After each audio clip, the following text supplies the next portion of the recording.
बलाई इलाकों में हल्की बर्फबारी जारी है। मुख्तलिफ इलाकों में दर्जा हरारत -7 से -13 डिग्री सेंटीग्रेड रिकॉर्ड किया जा रहा है। जी हाँ, स्कर्दू के बलाई इलाकों में हल्की बर्फबारी जारी है। मुख्तलिफ इलाकों में दर्जा हरारत -7 से -13 सेंटीग्रेड रिकॉर्ड किया गया है। गिलगित बल्तिस्तान शदीद सर्दी की लपेट में। बलाई इलाकों में दर्जा हरारत नुक्ता इंजमात से गिर गया। अताबाद झील और यासीन खलती झील मुंजमद, नलतर अस्तौर में बर्फबारी जारी है।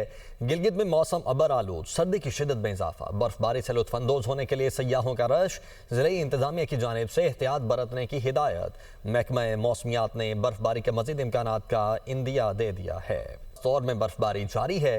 गिलगित में मौसम अबर आलूद, सर्दी की शिदत में इजाफा। बर्फबारी से लुत्फानंदोज होने के लिए सयाहों का रश। ज़िले इंतजामिया की जानिब से एहतियात बरतने की हिदायत। महकमा मौसमियात ने बर्फबारी के मजीद इम्कानात का इंदिया दे दिया है।